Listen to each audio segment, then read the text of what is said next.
Hey, Amy, Yeah, Juan. give me that beat. It's Baseball Shangri-La with Amy Cuevas and Juan Ramirez.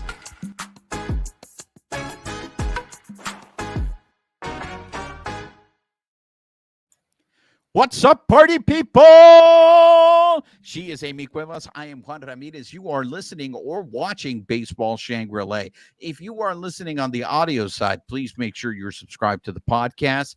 Rate us, write us a review, let people know you're listening to Baseball Shangri-La. If you're watching us on YouTube, make sure you're subscribed to our YouTube channel. Hit that notification button. Give us a thumbs up. Leave us comments. We love engaging with you guys. And of course, make sure you're following us on social media, on X at BP Shangri-La, on Instagram, YouTube, and Twitch at Baseball Shangri-La. Amy, ¿cómo estás? Hi. How, That was how was your my weekend? How was your well, weekend, Amy? I was gonna say I'm mostly happy, but we need to take a moment of silence because I hope I don't butcher her name. You can help me. Susan Backliney, the girl who played Chrissy Watson or Watkins in Jaws, passed away on Oh, Saturday at the age of 77. So there. we're mourning today. I'm very thankful. And for those of you listening to the audio podcast, you're not aware that Amy is wearing a Jaws shirt. As longtime loyal listeners, as you guys know, Amy and I are big fans of the major motion picture Jaws. And yeah, we this past weekend, 77 years old, she passed away in a great opening scene of a movie there. Poor Chrissy Watkins. And if you see all the behind the scenes stuff, all the making of, you will learn that she wasn't really acting in that scene. They were really hurting her. And so those screams were genuine screams. God, Jaws is such a damn good movie. So I may she rest appreciate in peace. their hashtag. It was hashtag she was the first. Wow, I missed that, but may she rest in peace, Chrissy Watkins, aka I'm sorry, what was her name again? Susan Backliney. Ooh, There we sorry, go. ma'am. Sorry, ma'am. What a way to start the show. Poor Chrissy Watkins got chewed up out in the sea, and the Doyers got chewed up in San Diego, It's and that's only up from here, guys. That's what we call a transition in this business, ladies and gentlemen. So we are going to recap the Doyers series versus the Show Pods, where the Doyers lost 2 out of 3 this weekend, and the Show Pods have beaten the Doyers 5 out of 8 games this season. And so that whole narrative, that storyline that the Doyers used to own the Show Pods, that the Show Pods could just never beat the Doyers. The tide has turned, ladies and gentlemen, and we're going to get into all of it. Amy, what were your general thoughts on that series? Um, I dove into the stats and I think it was everybody was reporting on how many straight games the Dodgers had gone. I think it was Friday we were at 17, Saturday was 18, and I guess Sunday technically counts as the 19th straight game where the Dodgers allowed no more than 4 runs. So even though we lost 2 of them, hey, pretty good for the pitching, which we covered I think a couple episodes ago. Like the pitching has been pretty good, holding people to runs. Our offense just hasn't been able to kind of assemble itself. Even the win on Saturday that came off 2 home runs. So hopefully everybody will get firing on all cylinders and we can kind of pick up the pace there. Yeah, I don't think pitching was the problem this past weekend. The vaunted Dodgers offense, that was the problem. I want to throw some numbers at you, and you bring out a very important point about Oh, Saturday's win. I didn't Yes. bring my glove. Dang it. All right. Throw some numbers. Throw them. Oh, I see what you did there. Ah. Damn, look at you. 2 shows nightly at the Pacoima Hilton, everybody. Who knew? Look, we went from the Dodgers offense averaging 5 runs a game at the beginning of the season. Then they went through that little lull. Then the Dodgers end up winning. They go 14-2. The Doyers are back. Everything is fixed. They're never going to lose a game they're going to go 80-20 for the rest of the stretch. Oh, And really? then once Whoa! What baseball are you watching? I think we're about to go into another funk, or we are in another funk, Amy, because uh, I look, we have praised these two guys this whole season because they were having great starts to their Because season. they lost 2 games? I, Okay. Hold on. Let me go get the chocolate. Carry on. this is not just 2 games. In the last 9 games, Mookie Betts is 7 for 35. He's hitting 200. Will Smith, who you more than anybody on this show, you hand him his Floridas every episode. Will Smith in his last 9 games is 4 for 32. He's hitting 125. What I'm getting at is I know there's been a big argument here, like what are the Dodgers going to do with the 7 and 8, 9 spots because they're not producing.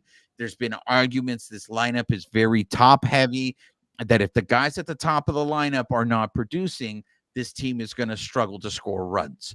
So Mookie is going through a little bit of a funk. Will Smith has cooled down. Now, I think that's the law of averages in Major League Baseball. Is Will Smith a 340 hitter? Probably not. And he's coming down to what he normally is. What's ridiculous is Mookie's still hitting like 330 something, and we're gonna sit here and go, "Oh, he's in a funk." That just goes to show you how hot Mookie was. That he's gone through this funk, and his average has come down to 339. So, regarding those two particular players, Mookie and Will Smith, to steal one of your best phrases, Amy, or your favorite phase, is this just baseball, or what are you seeing with Mookie and Will Smith? I mean, they're gonna go through cycles. Like they can't carry the team on their back either. Mookie's gonna be hot for a minute, and like I think that's just the natural progression of baseball. We already know it's a game of failures. So, I mean, if he goes the rest of the season like this, yeah, that's a problem. But I don't know. I feel like they're gonna snap out of it at some point, hopefully, or or we shake up the roster. Do we spread it out a little bit more? Do we keep it as top heavy to go against pitching, or do we spread it out to get more runs and I don't know, maybe play some small ball because the fact that even Saturday, while exciting, like two home runs is what carried us through that game. Excellent home runs. Way to go, Freddie. Way to go, Teoscar. But where was moving the guy over when they could get on base? Well, I will say this. I think it's time we're going to hand out Flores, and I think we should hand them out to the show pods and their pitching. I know, like when we talked about this last week, I said that the show pods record was a little misleading. Yeah, we're a 500 team, but in their last 10 games, there are 7-3. The show pods, they're a team. I guess maybe consistency, and you could probably say this about every team in Major League Baseball is their issue. But Michael King pitched a hell of a game on Friday. Yu Darvish, ever since the 27 World Series, has owned the Dodgers. Like Yu Darvish may struggle against other teams in Major League Baseball, but he doesn't struggle against the Dodgers. Every time he pitches against the Dodgers, he seems to give the Dodgers a really tough time. And Michael Waldron, up until that, they pulled him, he had only given up 1 run. So the bullpen for the show pods pitched really well. It was a really well pitched game. As to steal words from Dontrell Willis, those other guys drive nice cars too. So the show pods, and we haven't even seen their best pitcher yet. I mean, Dylan Cease, by all accounts, from what my show pods people are telling me, he is the show pods best pitcher this year. And the Dodgers haven't seen him yet, and they've lost 5 out of 8 to this team. So I want to make sure that we give the show pods their due for playing a really good series, because I know it's always about what the Dodgers didn't do, but let's give credit. The show pods played a huge part in the fact that the Dodgers weren't able to execute. And I think that kind of goes back to something you were saying even about the Braves series where, we got them at the right time. They got us at the right time. If Mookie and Will aren't hot, Shohei got pulled out of one of the games early because of back tightness, didn't play on Sunday. maybe some of these guys do need a reset. Maybe they always play up to us. So maybe they hit the Dodgers at just the right time. So, but again, that's baseball. So, you know, Well, you mentioned this the secret word here, Shohei Ohtani. We've gone 10 minutes into the show without talking about Shohei. So let's talk about the fact that we're going to have our Pee Wee Herman moment. ah Shohei got Shohei got pulled for a pinch hitter, and I think the minute it happened on Saturday, I think people started scratching their head immediately, going, this is weird. I mean, it's only a 4-run lead. I mean, are the Dodgers really that confident in this game that they can pull Shohei from the game? And then immediately you started seeing some of the beat writers start tweeting out saying, hey, we're going to find out why Shohei got pulled. And then, you know what, Amy? I don't know if it's because we've covered this team as long as we have. But after the game, when they come out there and they say this is precautionary, he just had some back tightness, I don't believe them. Now, I know at the time of the taping this is Monday, right before the Dodgers start their series with the Gigantes, Shohei is back in the lineup, and he is going to play in Monday night's game against the Gigantes. You don't think these guys are perfect? Like that they're not going to have some back tightness periodically? Like I carry my bike up and down the steps and I've got a stitch in my hip. Like it just these guys are playing on the biggest like level, the biggest stage. They're going to have some stuff happen, and I fully expect the front office to not tell anybody. I mean, yes, there is a certain level of media deserves information, but there's also a little bit of like, yeah, I mean, kind of HIPAA privacy. Like, come on. So to a certain extent, I see both sides. Yeah, no, look, I mean, the thing is I don't believe them because I was immediately texting my friends, my optimistic Dodger friends, and I said, Shohei's going to be on the IL in 7 days. And it's only because look what happened with Jason Hayward, right? Jason Hayward, he was experiencing back tightness, and the next thing we know, he's been out for a while, and now we're talking about he's going to be coming back soon, but how many games is he going to need to rehab to come back? Well, they just released all those new stats that we're going to be following from, I think it was not just StatCast, but all of them are releasing now that, hey, we have some new metrics, but they're finding with the new metrics with batting and how the ball comes off of the bat, more guys are hitting harder, but they're also injuring things like their obliques, their back. So welcome to the next level of baseball and new injuries. I don't think we can lose sight of the fact that Shohei is a really big dude. And we've seen how he swings the bat. Like, I know that people think that he's just showing off that hair and he's trying to get a shampoo endorsement. That's why his helmet keeps falling off when he swings. But the guy swings hard. And being as big as he is, I believe that he could tweak his bat, right? And so the fact is, I don't think the Dodgers have been very forthcoming in the past with their injuries. They say it's one thing and then it evolves and it's this and then it's that. So that was what my immediate reaction was. I was just like, no, there's something wrong with Shohei. He's going to be out. Why are you laughing at me? Because now, to a certain extent, yes, the Dodgers do play it close to the vest, but it also feels like people have this expectation of whatever we thought it was initially, like it cannot change, where it might evolve. We might have thought it started here and then it ended up being this. And again, I'm not saying that the Dodgers need to be forthcoming or not, but sometimes on social media, some of the stuff I read makes it sound like they can't figure out that it might be something different or diagnose as it goes on. And it just makes me laugh. How dare you bring logic into this? Oh, I'm so sorry. My bad. Yeah, Carry on. exactly. Here's some chocolate. What are you? What are you, a fan or are you a journalist? What's wrong with you? I'm both. There you go. So I guess it's encouraging that he's back in the lineup against the Gigantes.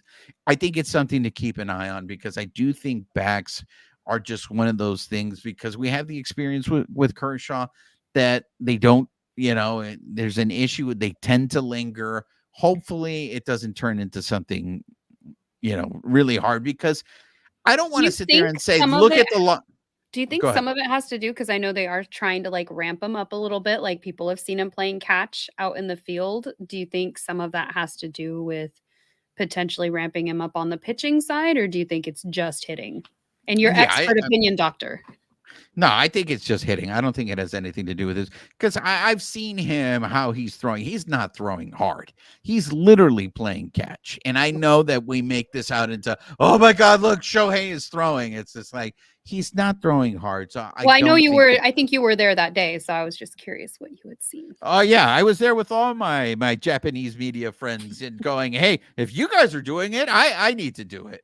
I just think it is because of just how he swings the bat. Like it is brute force, and it is a very violent motion with him that I could see that he tweaked it. My concern is, did he tweak it to the extent like Jason Hayward tweaked his bat, where he's going to need some time off? And we've seen, I don't want to sit there and go, we lost the game on Sunday because, Shohei wasn't in the lineup.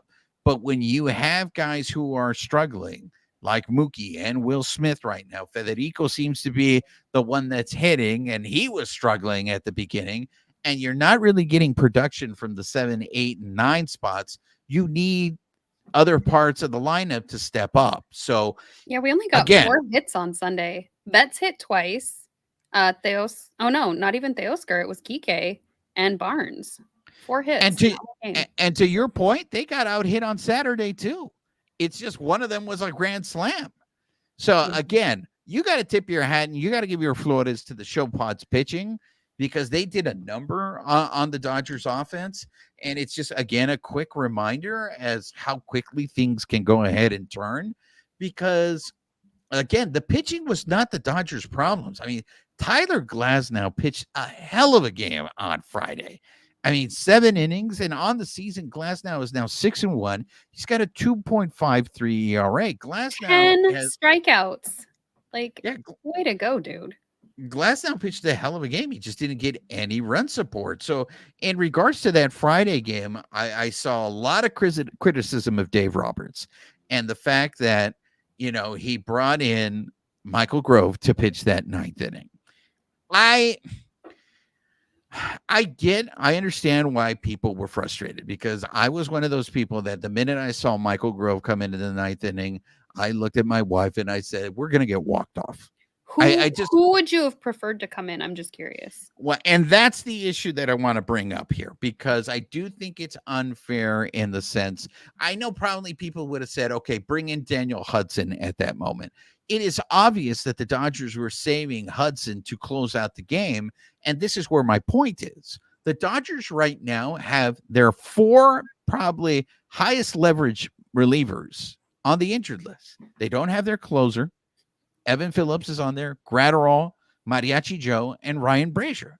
Those are to miss all 4 of those guys in your bullpen. It's another year of an all-star team of injured list people. It is going to affect your bullpen. It's going to affect it. So you're going to have situations where you have to do it. You have to do the Michael Grove. But again, this is one of those things where I know people love to shit on the Show Pods and they don't want to give the Show Pods any credit. The Show Pods executed in that game, especially in that inning. Michael Grove threw a pitch that was right over the middle. That was a mistake, and Campusano cashed in on that. And then after that, he made another mistake to Luis Arraez. And so when people say they should have walked Luis Arraez, okay, you do that, but it's like Dave Roberts says, you pick your poison. You're going to walk a contact hitter like Luis Arraez to face Fernando Tatis, and we saw what Fernando Tatis did to Buehler on Sunday. Amy, do you think that the criticism that Dave Roberts received on Friday was warranted? Do you think Michael Grove should have been the guy brought in the 9th? And would you have walked Luis Arraez to face Fernando Tatis Jr.? I wouldn't have walked him. I mean, like you said, pick your poison. At that point, I mean, it's 6 of one, half dozen of the other. As far as bringing in pitchers, I mean, we just covered it. Like, who is he going to bring in? Do you bring in Hudson? If you bring in Fireson in that inning, or people are going to lose their mind anyways. Well, and you still never know what kind of a day somebody's having. Like Grove comes in and he's lights out one day, and then this is the game where it just didn't work out. The people he was up against were too much for his pitching. But would that have worked against Grove? Would it have still happened with Fireeisen? If we bring in Vessia's been pretty good, but is this, anybody can have a day. And I mean, this is the stuff where, like, I guess, yeah, you can pick it apart after the fact, but to what point? What does it accomplish? It's not going to win us the game again. And this is the part of baseball where, like, my goal this year is to enjoy it. So yeah, you can pick it apart, but what impact is it going to have on the game? Are you And this is going to rewind? Look, I get why people react the way they do to the situation, because it's just the postseason trauma that is kicking in, because they see what happens to the Dodgers in the Show Pod series, and they're already anticipating that this is what's going to happen to them in the postseason. This is why they react the way they are. I am here to remind you guys that you got to live in the moment. Okay. The reality of this moment is this, and that is the Doyers had 4 high leverage relievers that were not available, they're on the IL. This same situation would have been different once those guys are healthy. You would have had so many more options to bring into the bullpen. So, yeah, it sucks that they lost the game, but I go back again. Michael King pitched a hell of a game. And what have I always said, Amy? If you get length from your starters, your bullpen is going to be more effective. And we saw that contrast on Saturday, because the Show Pods didn't get that length from their starters, and the Doyers ended up winning that game. Why are you laughing at me again? This is, it's not you. This is a game of human people. We're not playing it simulated. I know we talk about bringing in, like, the automatic balls and strike system, but that there's still going to be a human level. No matter who you bring in, no matter what you do, there's always a human element. Grove could have had a bad day. Our offense clearly was having a bad day too. We only got 1 run. So, like, it's a bunch of different factors, and it just makes me laugh how deeply we're picking this apart, because we should, I guess, like, focus on the good and what's coming up. And I understand the postseason, but like you said, like, what control do we have over that? We just hope these guys stay healthy and they play well. I mean, they're picking it apart because they lost, and they don't want to see this team lose. I think Roberts is damned if he does, damned if he doesn't, especially in that situation, because if he walks Luis Arraez, yeah, okay, you have Michael Grove against Tatis Jr., righty on righty, you have a chance maybe for a double play. But then the way Michael Grove was pitching in that inning, you would think, is he going? I don't trust him to get Tatis out. So then he gives up Tatis walks them off. You know what the first question is going to be? Why did you walk Tatis? Right. Well, and so, like, to your point, why did you pitch to Tatis? Excuse me. But it's damned if you do, damned if you don't. And, like, I guess to me, this is where it's baseball. That's why we watch it, because it's not predictable. If we could have just put Grove in and won, like, yeah, that's the effect everybody wants. Everybody wants to win.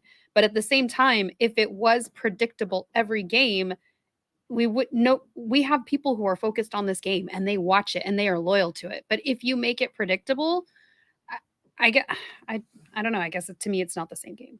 But look, you got to be realistic, right? In terms of, yeah, it sucks they lost, but at the same time, why did they lose? And take that into account and sit there. And you immediately, I just feel like Roberts was in a no-win situation. He didn't have good options in the bullpen. His best options are all on the injured list.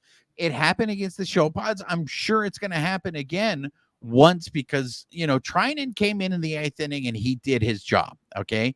The problem is once you use Treinen and then you use Daniel Hudson, what you have, there is a big difference. There's a big drop right there. So it's going to happen again until some of those guys that are on the injured list come back, or some of these guys in the bullpen step up. Do you have Grove come in the 8th then and potentially give up a run then, but then you have Treinen there to hold it and then hope the offense fires? Like, I guess that's what makes me laugh, is, like, you could pick 10 different ways. It could still end the same way. And yeah. I guarantee the front office is looking at this even more deeply than we are, and everybody's watching tape on it. So I guess that's just the part that makes me kind of giggle a little bit, like. No, and I think that's why I focus on the good, because, like, can I just say, And that bat flip from Teoscar on Saturday was a thing of beauty. And we don't really see Dodgers do bat flips. Maybe Max Muncy here and there will get a little bit of one. But when it happened, I was like, look at you, Teoscar. Look, Max Muncy's bat flip is natural. The Oscar did have a very nice bat flip.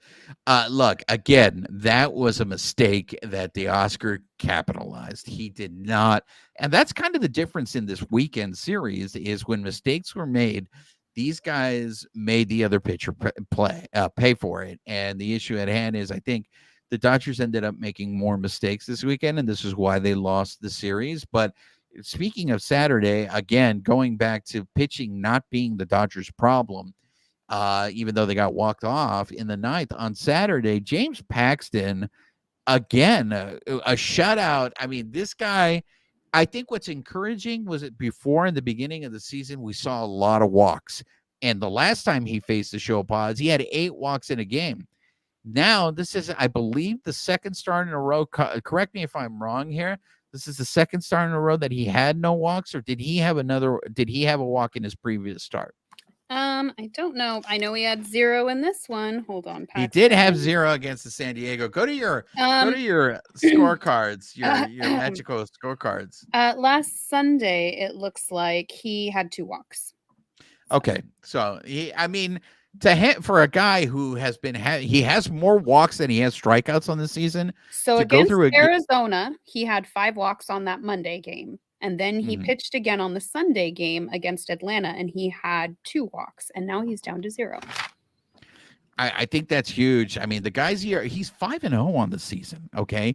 And he's got an ERA of 2.58. Right now, he's the Dodgers' 4th starter. Any team would take that from their 4th starter. I mean, the guy's Houdini, how he gets out of it. But if he has discovered something, and it seems like in post-game interviews, he keeps referring to his mechanics. If he has figured out his mechanics, and again, if he can limit his walks, he is a very effective pitcher. And I know you could probably say that about any pitcher, but I think that guy deserves some flores. I mean, he shut out that Show Pods team, and he kept the Dodgers in the game until Teoscar went ahead and hit that grand slam. That was the bat flip. It was a beautiful bat flip. It was a beautiful pitching game. Like Saturday it was a good game. Sunday, I feel like Buehler was getting a lot of crap on social media. There's a lot of people who are impatient with him, even though this is his 2nd start, where it's like, could we just, I don't know, see how it shapes up? He did 3 1/3 innings, 5 hits, gave up 3 runs, 2 walks, 2 strikeouts. 2 of those were on home runs.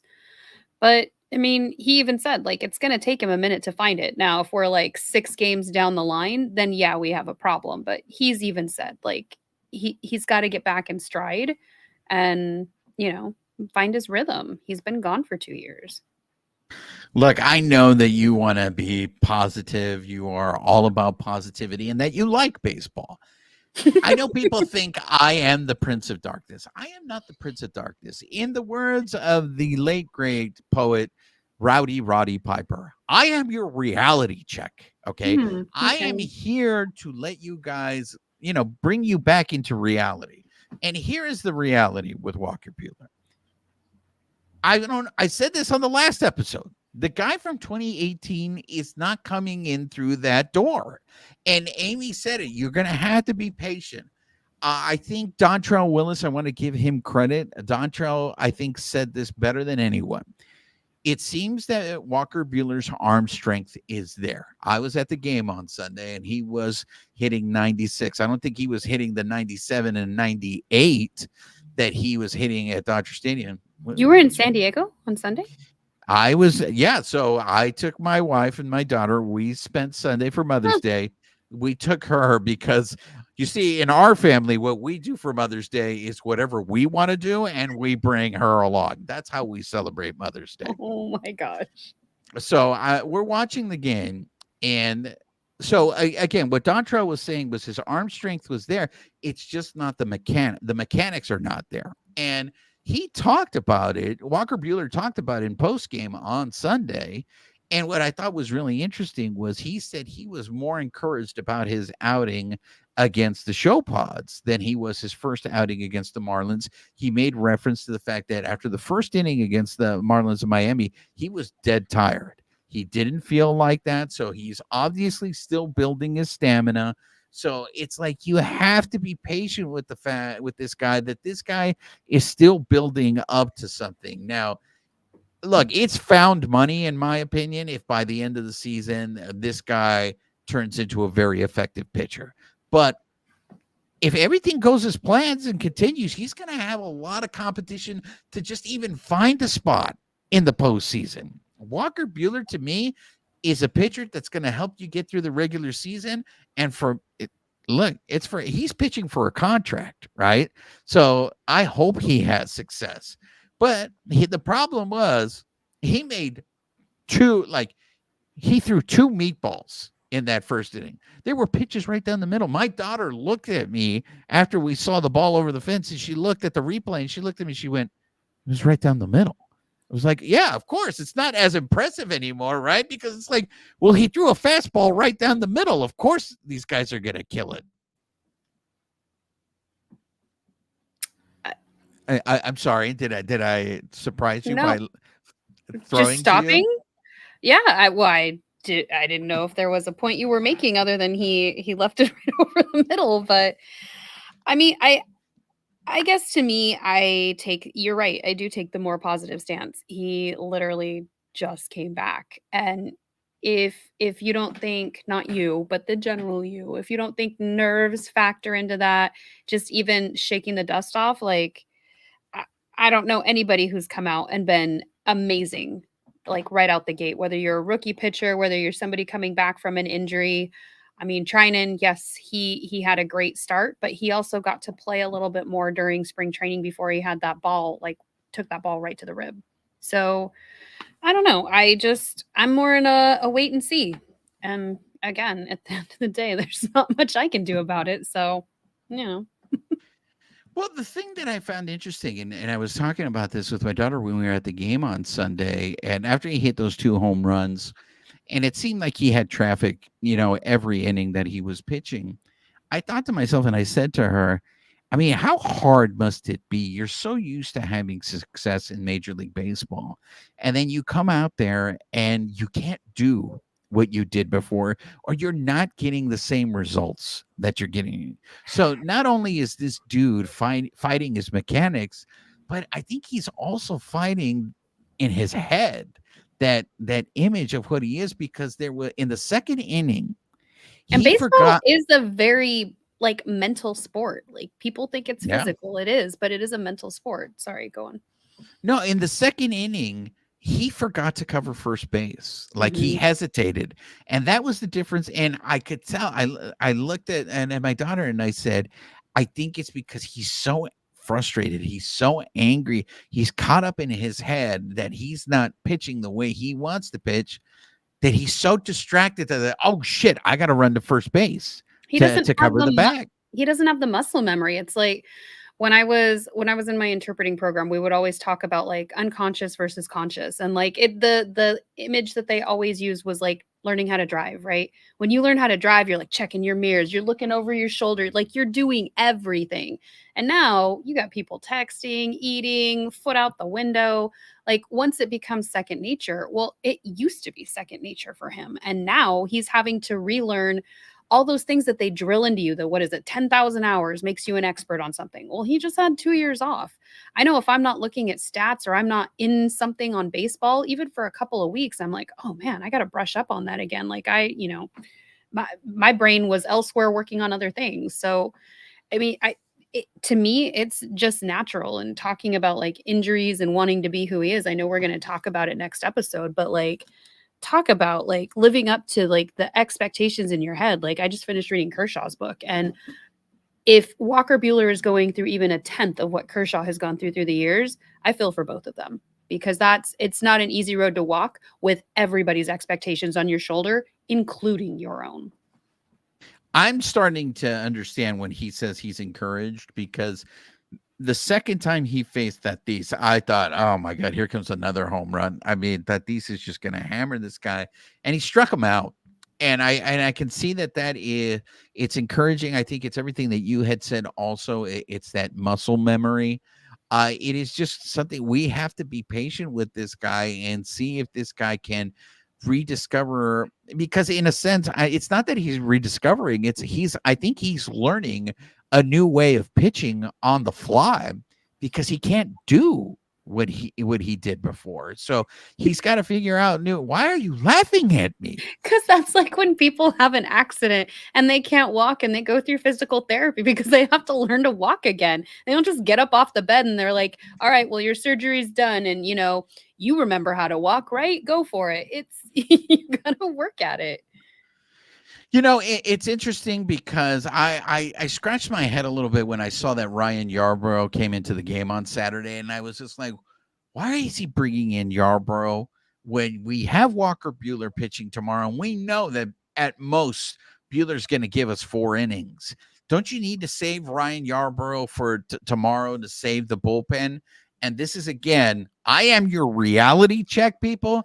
This is what happens when you have 4 high leverage guys in your bullpen on the injured list. It's going to start affecting your bullpen in some way. So he had to bring in Yarbrough to cover 1 inning on Saturday. And because of that, he only was able to use Ryan Yarbrough 1 inning on Sunday. But hats off. Not even a full inning, 2/3. Yeah. So hats off to Chris Matt. I mean, Chris Matt gave them 2 innings. And I thought that, the bullpen, again, to your point, Amy, they didn't, they gave up 4 runs, but they haven't given up more than 4 runs. The pitching did their job in San Diego. The offense is what let them down. I still attribute that. You got to tip your hat to the Show Pods pitching for that. But hey, the we're offense still 5.5 games over them. So, as long as we can keep that going. So a couple things so we don't end on a sad note. Wow, you're such an anti-downer. I'm sorry that my reality check bums you out. Well, so there were a couple things out about just like the fun that the team is having. So like the bat flip. I love getting to see these guys' personalities. I think Miguel Rojas was on Dodgers territory, the new subset of foul territory, talking about when they have series wins or standout players, they're still doing the shots, in the clubhouse after the game and celebrating each other. And Shohei's even participating in some of those. I think my favorite over the weekend, though, was Clayton Kershaw announcing that he has a new product out. And while everybody was very excited about Kershaw's beef, no curveballs, just beef, what's getting the most, I don't even know what it's called, traction online is Kike Hernandez's comment. He's the first one on there talking about he can't wait to try Kershaw's meat. So, I love these guys. They're great. I'm sorry. What did Kike say? I missed that. He said, can't wait to try your meat, Kersh. That was the first comment on there. And it has been making its way around the internet because I'm sure that's not what Kershaw was going for when he introduced his beef. So just for clarification purposes for people, this is like legitimate beef that Kershaw he's literally selling meat, right? He's going into the meat business. Yeah, so the little subsection on his post said, country roots, family, and great food. This has been a fun project, and I'm excited to share about it. Our family has enjoyed ranch pastures for generation. At Kershaw Beef was born out of that love. This is a limited offer, and we want to hear what you think about it. It's limited to 500 boxes. And then you've got Kike, first comment right under there. Can't wait to try your meat, Kersh. There you go. See, it's going to happen. Talk about Doyer's comedy night, ladies and gentlemen. Be prepared because I'm sure they're going to be throwing Kershaw's meat around the clubhouse. He's just going to walk in there just throwing his meat around like he owns the place, right? I mean, Doyer's comedy night. These guys crack me up. So the offense may not be firing on all cylinders right now, but you know what? I love that they are a cohesive group. And you know what? That's my little point of positivity. It's going to be all this meat lying around the Doyer's clubhouse. So hopefully you have to sidestep it. Yeah. Hopefully there's no, there's only 500 boxes. We're fine. None of us are going to get any. Unless he reloads his meat, right? I mean, if if there's this meat, if his meat's pretty popular, they're going to want more of Kershaw's meat. So we shall see. If you guys are going to watch this episode or listen to this episode before the start of the Giants, the He Got This series, we'll cover the He Got This series in full depth once the series is over. This was really more of a recap of the Show Pod series. Please make sure you guys are tuned in. We got everything covered for you guys. And I believe, hopefully, the next homestand, Amy and I will also be providing you guys with more coverage from Dodger Stadium. Amy, before we wrap things up, any last words, anything else you want to bring up? Any other meat products you would like to endorse? No, if you guys get to try Kershaw's meat, let us know how it is. There you go. There you have it, ladies and gentlemen. If you've been listening to us on the audio portion, please make sure you're subscribed to the podcast. Rate us, write us a review, help spread the word about the show. If you're watching us on YouTube, make sure you're subscribed to our YouTube channel. Hit that notification button, give us a thumbs up, leave us comments. We love engaging with you guys. And make sure you're following us on social media, on X at BB Shangri-La, on Instagram, YouTube, and Twitch at Baseball Shangri-La. She is Amy Cuevas. I am Juan Ramirez. Nos despedimos con un beso. Amy, say goodbye to the people. Bye, people.